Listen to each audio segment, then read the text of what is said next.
And by the end of the day, you go to bed and you have no idea what you did that day because, like I said, you are on autopilot.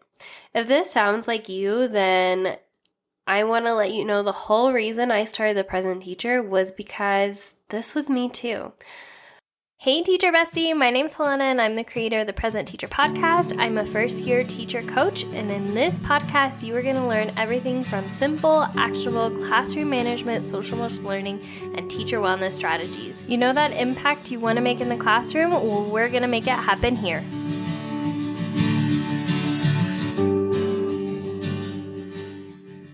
Have you ever spaced out and then realized you were spacing out, so you snapped yourself out of it?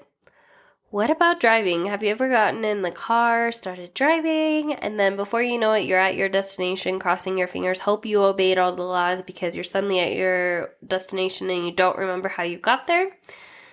What about literally going through the emotions on a day-to-day basis because you're so emotionally and mentally exhausted that you just go on autopilot? You wake up and you start your day and you are just not there, so you check out mentally. And by the end of the day, you go to bed and you have no idea what you did that day because, like I said, you are on autopilot. If this sounds like you, then I want to let you know the whole reason I started The Present Teacher was because this was me too. You see, my first year of teaching, I found myself so emotionally exhausted by the end of the day that I would go on autopilot and I would scroll social media when I'd get home. And by the end of the day, I would wonder where my life was going. I desired to be present and mindful in the moment, but I didn't know how. I didn't know how to get out of that exhaustion so that I could show up mindfully and actually enjoy life. And after years of research, counseling, and talking to other teachers around the world, I realized what I was actually dealing with was burnout. In this episode, I'm going to talk about the 7 steps to avoid and get out of burnout. So I've helped myself and thousands of educators around the world avoid and get out of burnout, and you can do the same for you too. So stick around and listen to each step because they will build off each other, and you can definitely feel when you are missing one of the steps. So don't forget to do each step as we talk about them. The first step to preventing or getting out of burnout is to figure out where you are at. So this is called the awareness phase and building that awareness. So you can do this by reflecting in your journal or out loud or with a trained professional, but let's figure out where you are at in the world. So I'm going to give you a scenario. So imagine I put you in a helicopter and I drop you off in the middle of nowhere and I don't tell you what country you're in, where the nearest civilization is, and I tell you to meet me there in a week. Could you figure it out? All right, now let's do a different scenario where I put you in a helicopter, I drop you in the middle of nowhere, but this time I give you a map and your location. Can you meet me in the nearest destination or the nearest town now? Probably a lot easier with the second scenario, right? Well, that's exactly what awareness is. It's figuring out where you are at in your journey or figuring out where you are on the map. We can't figure out how we want to get better without figuring out first where we're starting, right? The same goes with our kids. We wouldn't try to figure out where we want to take them by the end of the school year without first assessing them at the beginning of the year. It's the same thing. So here's some questions you can think about when it comes to building that awareness and figuring out where you're at in your journey right now. The first one being, how is life going right now? I know that's a loaded question, but you don't have to answer this out loud to me. Take some time to reflect that in your journal. And then, what is going well for me? What are some things that I can improve on? What are some things I can keep or adjust? All of these are super important for getting a clear picture of where you are at in your awareness phase.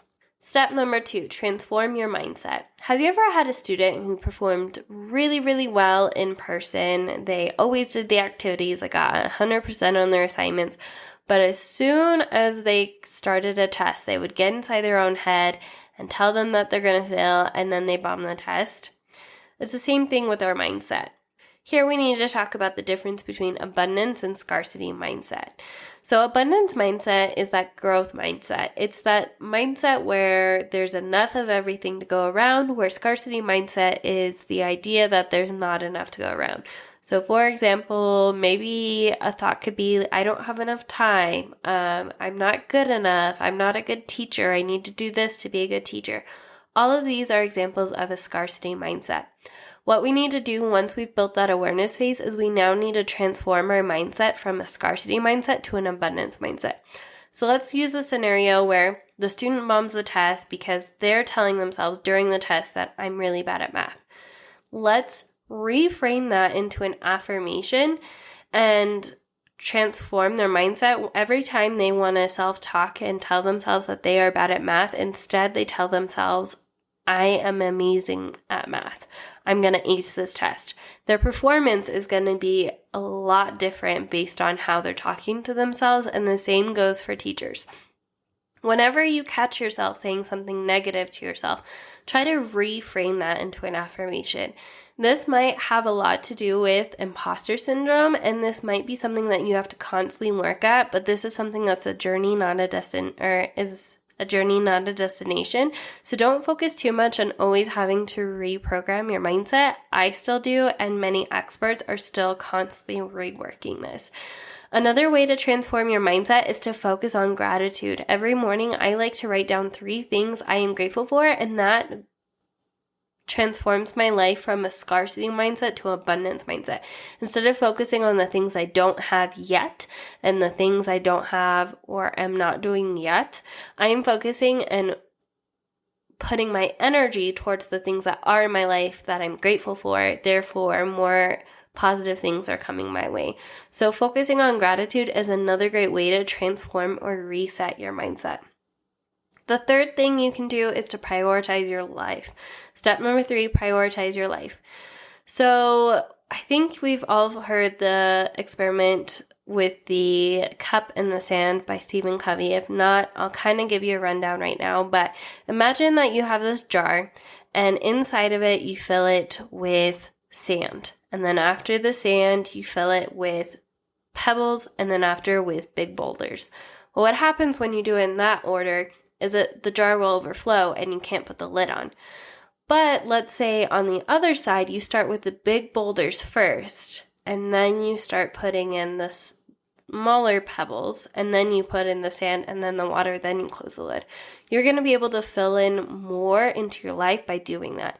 The same thing goes for our priorities, and Stephen Covey does a great job talking about this in 7 Habits of Highly Effective People. I'll make sure to put a link in the show notes as well.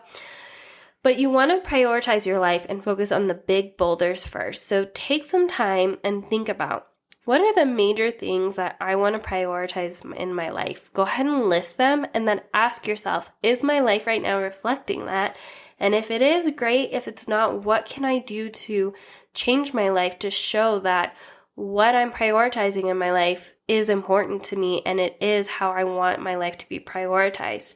And make sure to keep that in front of you. I literally have a list of priorities I set in my life, and I keep it on my desk. That way, whenever there's a time when my priorities are being questioned, so if I'm asked, can I stay 2 hours late after work, I can look at that priority list and remind myself, you know what, my family comes before my job. I apologize. I am not able to. I have a previous arrangement or a different priority at this time.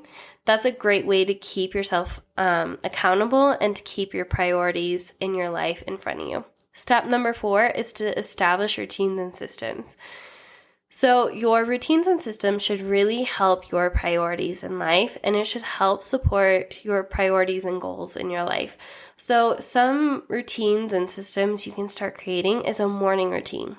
When you start off your day having an amazing morning, you're really setting yourself up to have an amazing day. Let me know if you can relate to this, but have you ever had one of the hardest mornings of your life, and then you walk into your classroom and then it seems like the kids can just sense the negativity from that morning and they just exploded all day? The same goes for having a great morning routine. I can't tell you how life-changing it's been as a teacher to have a morning routine that's started my day on the right foot, and therefore my kids have a better day. So creating a morning routine is one example on a system or routine you can start for yourself, and it's a great way to take care of you.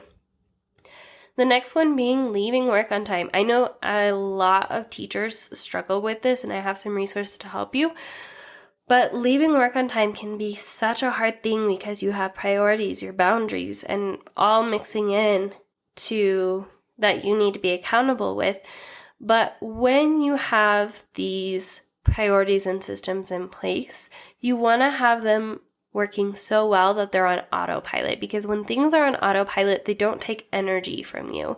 They're just a habit, like brushing your teeth. It doesn't take energy anymore for me to brush my teeth because I just naturally do it. The same goes for our systems and routines. And here on the Present Teacher, I love talking about creating these. I could go on and on about creating systems and routines. So if you need more help with that, I will put some resources down below. But like I said, creating those routines and systems really make it so it's a habit and you don't have to think about it. And at the end of the day, the last thing we want to think about are these things. So create them into your day so they're natural, so you don't have to think about them. Will save you energy in the long run. Step number 5 is to be a friend and honor with 5. Part of the awareness phase that we talked about in step 1 is to check in with yourself weekly, if not daily, or several times a day, and ask yourself what you need right now and how you are feeling. So how can you take better care of yourself, or how you take care of yourself is going to reflect how you care for others. I learned this the hard way because I thought that if I would focus on myself as a first-year teacher, I was going to be selfish. I thought time spent on me was wasted, that I could have spent on others. And I thought, you know what, I will just be great at taking care of others and I will put myself on the back burner. But what I realized was how I was truly helping others when I wasn't in my prime health. When I wasn't taking care of myself, I wasn't able to help others as impactfully or as deeply as when I was being a friend to myself. So make sure to ask yourself throughout the day, this is an important practice to incorporate, ask yourself what you need throughout the day. And then honor that and take the 5 minutes to follow through. So for example, if right now I feel like what I need is to just journal for 5 minutes, I'm going to make sure to prioritize those 5 minutes and be a good friend to myself and take those 5 minutes. Maybe it's to sit 5 minutes in silence or blaring your favorite music before you walk in and you switch from teacher hat to parent hat. Take those 5 minutes that you need in order to be a friend to yourself and to help you take care of others even more deeply and impactfully throughout your day. You won't regret it. If you need ideas on how you can start taking care of yourself in those 5-minute increments, I do have the 40 self-care ideas that take 5 minutes or less, and I will make sure to put that in the show notes as well, or the link down below so you can grab that. Step number 6 is to practice being mindful in the moment. So remember when I talked about how it can feel like you're on autopilot and you suddenly wake up and then you realize that where has my life gone? Everything's just passed and I wasn't here for a single moment of it. I learned this the hard way. My whole day was like that. And the thing about mindfulness is it's like a muscle. It gets stronger with practice. So I didn't know how to be in the moment anymore after spending so much time on autopilot because I was just trying to survive. So what my counselor told me and what other resources and researchers and other teachers and just experience in general, the first thing you want to do is to start a little at a time. And eventually you're going to build up to each day. So pick one thing that you can do and do it mindfully instead of autopilot. This could be walking from class to class. Maybe it's eating your breakfast, drinking your coffee, doing chores. For some reason that really works. For mine, it was vacuuming when I first started. If I would just mindfully focus on vacuuming on the weekends, I was able to reprogram my brain to go from autopilot to mindfully in the moment. What this does and why this is so important, and this is the whole reason for the Present Teacher, is it allows you to live your life to the fullest and it makes life sweet.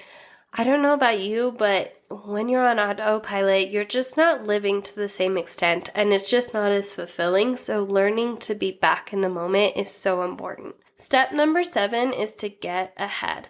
I know a lot of teachers struggle with this, and it's really hard to figure out how to mainstream your systems and processes to get ahead. But when you're able to do this, what you're actually doing is able to get more done in less time. And one way to do this is to batch your days. So I know I've talked about this before, but for example, batching is doing like-minded tasks within the same group. That way you're not task switching. So on average, it takes 7 or 21 minutes to refocus on a task once you get distracted. That's why it's so important to keep your like-minded tasks together and to do the same thing over and over again per day. So think of Henry Ford and the factory line. It's the same thing. So how I incorporate this into my days is I actually theme my days. So on Mondays, I'm writing lesson plans. I'm writing lesson plans not only for the upcoming week, but I like to go 2-3 weeks out. So I'm doing lesson plans for 2 or 3 weeks. That way I'm 2 or 3 weeks ahead, and I'm not feeling like I'm on this hamster wheel of, lesson planning, creating content, or creating resources and parent letters and communication. I am 2 or 3 weeks out, so I don't have to feel like I'm drowning and just trying to get above water each time. So on Monday, I like to work on lesson plans. Tuesdays, I like to print out all my materials. Wednesdays, I work on parent communication. Thursday is grades and data. And then Friday, I like to make a makeup day in case I miss anything. But by doing 2 or 3 weeks at a time and batching your days and theming them so you're doing one thing consistently all day, makes it so you get more done in less time and it gets you ahead. If you follow these 7 steps, you're going to be able to transform your life from being spaced out to mindfully thriving in and outside of the classroom. And my question to you for this episode is, what do you do to get out of teacher burnout? I have a teacher friend who is going to be on the next podcast episode. You guys are going to love her, who is going to share her thoughts on this question. But make sure, if you are on my email list, to respond to my email and let me know so I can feature you on the next email. Make sure to subscribe and give this podcast a review. I would love to hear your thoughts on this podcast, what you love about it, what I could do to make it better. Remember, Teacher Bestie, we are stronger together, and I am always here for you. I will talk to you in the next episode, and with all the love, Helena, aka the present teacher. Bye, Teacher Bestie. Thank you so much for joining me on today's episode. I hope that you were able to take away some value that will help you thrive inside and out of the classroom. It would mean the world to me if you could take 5 seconds right now and leave a review on this podcast. And if you found this podcast especially helpful, make sure to take a screenshot of this episode right now and tag me on your socials to let me know you're listening. As always, remember that we are stronger together with all the love in the world. Helena, aka the present teacher. See you next time, Teacher Bestie.